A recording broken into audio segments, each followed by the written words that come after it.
अप्रैल माह में शनि अपनी राशि बदलने वाले हैं।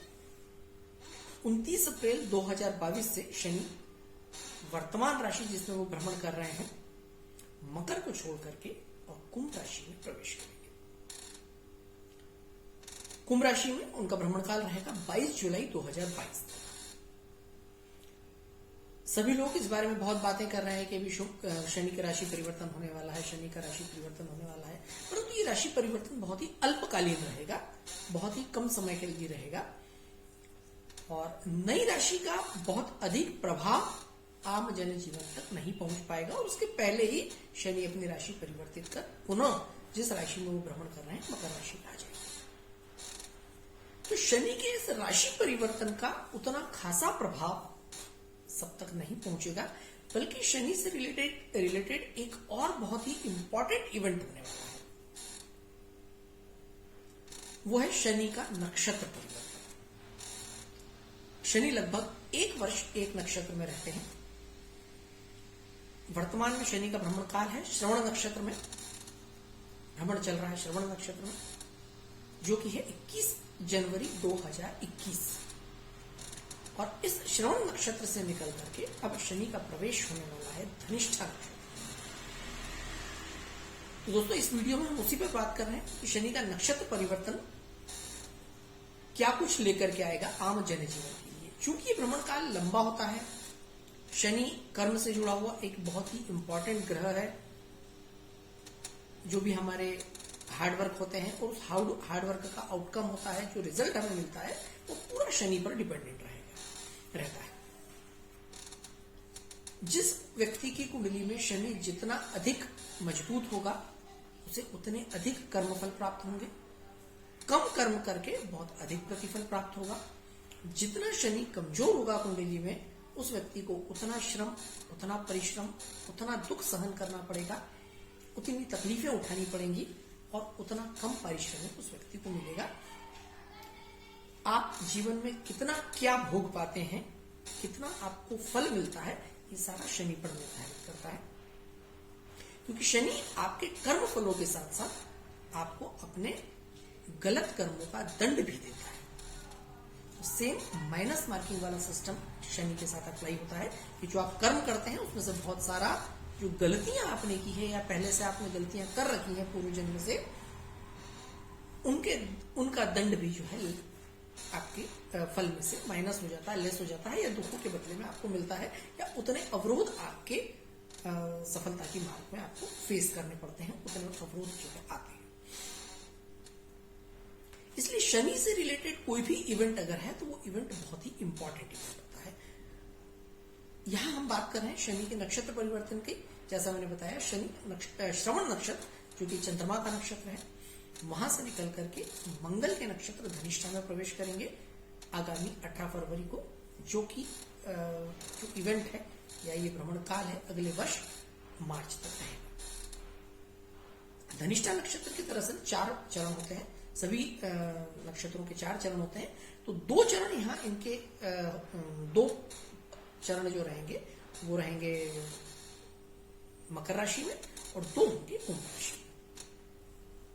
अभी हम बात कर रहे हैं यहां पर शनि के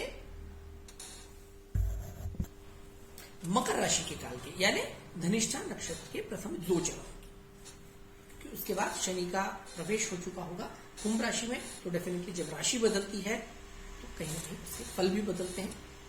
वर्तमान में हम बात कर रहे हैं शनि धनिष्ठा नक्षत्र में मकर राशि। तो धनिष्ठा नक्षत्र जैसे मैंने बताया मंगल का नक्षत्र है। मंगल शनि का परम शत्रु है, दोनों शक्तिशाली ग्रह हैं। और जैसे मैंने पिछले वीडियो में बताया, सब लोग जानते हैं कि आगामी 26 फरवरी को मंगल भी अपनी राशि परिवर्तित करके शनि के साथ जो है मकर राशि में ही तो शनि को ज्वाइन कर लेगा।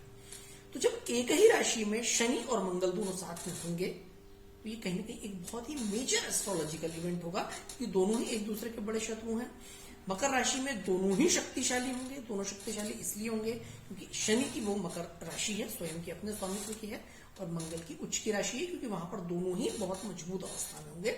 और उसके साथ एडेड 18 फरवरी को एक नया इवेंट ये होगा कि शनि जो है वो धनिष्ठा नक्षत्र में आ जाएंगे जो कि मंगल का नक्षत्र है, मतलब परिस्थितियां और अधिक विपरीत होगी। ऊर्जा का एक बड़ा विस्फोट आप कह सकते हैं होने वाला है, ऊर्जा का बड़ा उद्गम होने वाला है।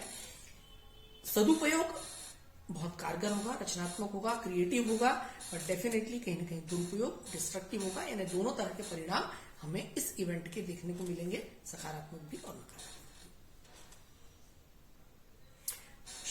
धनिष्ठा नक्षत्र के जो अधिपति हैं वो है अष्टवसुदेव,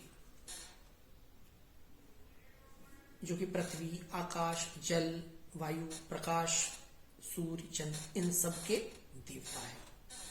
अर्थात हमारी जो भी आवश्यकताएं होती है वो हमें उनसे प्राप्त होती है। इसलिए धनिष्ठा नक्षत्र को बहुतायत का नक्षत्र कहते हैं, नक्षत्र ऑफ एबंडेंस भी कहते हैं। अर्थात ये नक्षत्र आपको सब कुछ प्रदान करता है, और इसीलिए ये आधा नक्षत्र कर्म के भाव में आया है 10वीं राशि में, जो कि काल पुरुष राशि चक्र में 10वीं राशि है। यानी आपको कर्म करना है। और आधा नक्षत्र जो आता है वो कुंभ राशि में आता है, जो कि 11वां स्थान है, यानी कि फुलफिलमेंट ऑफ डिजायर्स का स्थान है। अर्थात आप कर्म करके जो भी इच्छाएं, आकांक्षाएं रखते हैं, उन इच्छाओं की पूर्ति करने का काम भी इस नक्षत्र से होता है। यानी हार्डवर्क एंड अचीवमेंट्स दोनों ही इस नक्षत्र से कनेक्टेड है, क्योंकि ये नक्षत्र दशम भाव में काल पुरुष राशि चक्र के 10th हाउस में आता है। मकर राशि के बारे में मैं पहले भी बात कर चुका हूं कि मकर राशि जो है 10वीं राशि है, शनि के स्वामित्व की राशि है और पृथ्वी तत्व की राशि है। इसका पूरा संबंध भोगवाद से, एक बड़ी मटेरियलिस्टिक साइन है मकर राशि।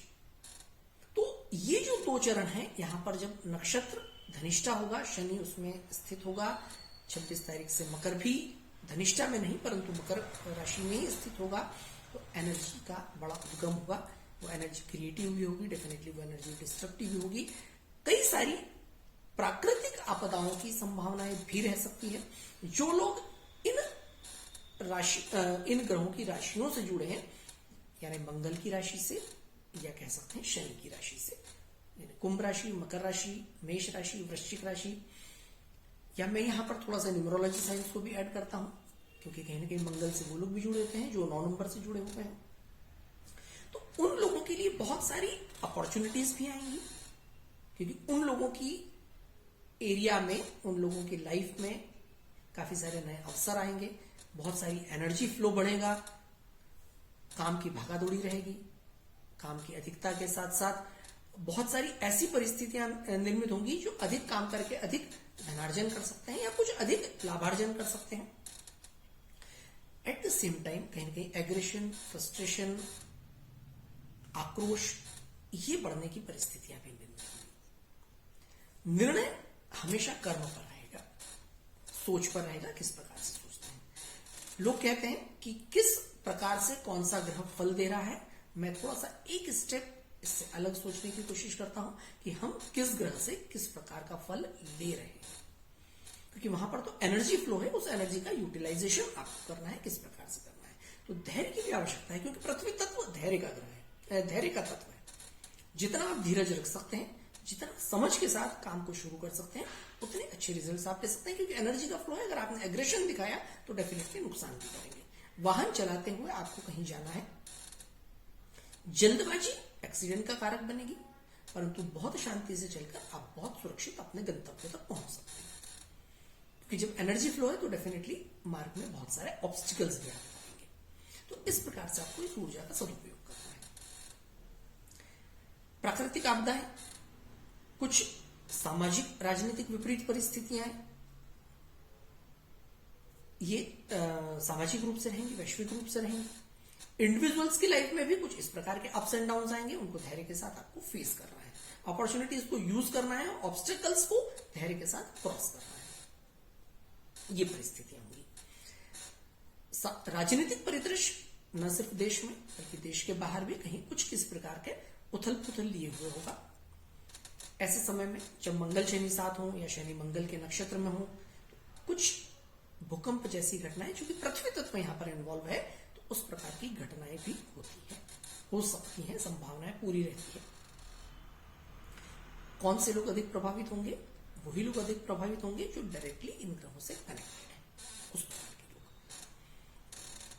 तो उन चीजों से भी सतर्क रहने के लिए देवदर्शन या धनिष्ठा नक्षत्र के स्वामी शनि के अधिपति देव हनुमान जी, उनकी नियमित रूप से आराधना, उनका ध्यान आपको सुरक्षित भी रखती है और ऊर्जा को चैनलाइज करने, सही तरह से उसका इस्तेमाल करने में मदद भी करती है। तो उस चीज का भी विशेष रूप से ध्यान रखना है कि किसी भी प्रकार की विपरीत ग्रह परिस्थिति में हमेशा आध्यात्मिक ऊर्जा आपको सही दिशा में रखती है और किसी भी प्रकार की विपरीत परिस्थितियों से बचा करती है। तो आने वाले दिनों में शनि जब धनिष्ठा नक्षत्र में होगा, शनि मंगल दोनों साथ होंगे, तो कहीं ना कहीं कुछ विपरीत परिस्थितियां भी होंगी और सकारात्मक परिस्थितियां भी निर्मित होंगी। भूमि भवन से संबंधित जो कार्य करने वाले लोग हैं, जमीन जायदाद से रिलेटेड काम करने वाले जो लोग हैं, उनके लिए बहुत अच्छे अवसर निकल करके आएंगे। राजनीतिक क्षेत्र में जो लोग काम कर रहे हैं, पावर सेक्टर में जो लोग काम कर रहे हैं, उन लोगों के लिए बहुत अच्छे अवसर आएंगे। परंतु साथ ही साथ ऊर्जा पर नियंत्रण रखना जरूरी है, बहुत आवश्यक है, क्योंकि वाद विवाद बढ़ने, क्योंकि आक्रोश जब बढ़ेगा तो वाद विवाद भी बढ़ सकते हैं। तो उस एनर्जी का उपयोग आपका सही दिशा में होगा तो वो कहीं ना कहीं आपको नुकसान से बचाएगी और कंस्ट्रक्टिव किसी न किसी जगह पर उपयोग कराएगी ऊर्जा। तो शनि का धनिष्ठा नक्षत्र प्रवेश बहुत महत्वपूर्ण है, बहुत इंपॉर्टेंट इवेंट है। परंतु वर्तमान में जब हम बात कर रहे हैं, शनि जब तक मकर राशि में है तब तक थोड़ा सा सावधान रहने की आवश्यकता भी है और इसको सही तरीके से ऊर्जा को यूज करने की भी बहुत आवश्यकता है, विशेष करके उन लोगों के लिए जो डायरेक्टली इन लोगों से, इन राशियों से जुड़े हुए लोग हैं। इसके अलावा वो राशियां जिनसे शनि 12वें स्थान में है, जैसे मैंने कुंभ राशि को कहा, शनि 4थे स्थान में है, यानी कि तुला राशि गई, क्योंकि चौथा स्थान जो है वो प्रॉपर्टी का, भूमि का, भवन का, घर परिवार का है, राइट, जहां आप रहते हैं वहां का है। तो जब शनि वहां आएगा, शनि धनिष्ठा नक्षत्र में उस पर्टिकुलर स्थान पर प्रवेश करेगा तो उस स्थान पर वो रिएक्ट करेगा। तो घर परिवार में किसी प्रकार का वाद विवाद हो, परेशानियां हो, दिक्कतें आए, स्वास्थ्य संबंधी दिक्कतें आए, वो संभावनाएं भी ऐसे लोगों के जीवन में बन सकती है। तो कुंभ राशि के लोग, तुला राशि के लोग, मेष राशि के लोग 10वां स्थान, कर्म स्थान, वर्क प्लेस, इन सब जगहों पर ध्यान रखने की आवश्यकता है। अष्टम भाव मिथुन राशि, उन लोगों को भी थोड़ा सा सावधान रखने की जरूरत है। हालांकि इसके अलावा जब 18 तारीख को इवेंट स्टार्ट होगा तब सभी लोगों के लिए कहीं ना कहीं कुछ परिवर्तन देखने को मिलेंगे। तब सब लोग अपने जीवन में उन परिवर्तनों को महसूस करें, किस दिशा में परिस्थितियां जा रही है, उस हिसाब से स्वतः निर्णय लें, क्योंकि बहुत सारी चीजें निर्भर करती है कि कुंडली में मंगल कैसा है, कुंडली में शनि किस स्थान में है, उसके हिसाब से आपके लाइफ में उस प्रकार के इवेंट्स एग्जीक्यूट होंगे। और ध्यान रखते हुए आप जो है परिस्थितियों को या निर्णय को टालें। तो कुल मिलाकर के ये जो आने वाला इवेंट है, शनि का धनिष्ठा नक्षत्र में प्रवेश, एक बहुत इंपॉर्टेंट इवेंट है और कैसे हम इसको यूटिलाइज करते हैं ये हम सब पर निर्भर करता है।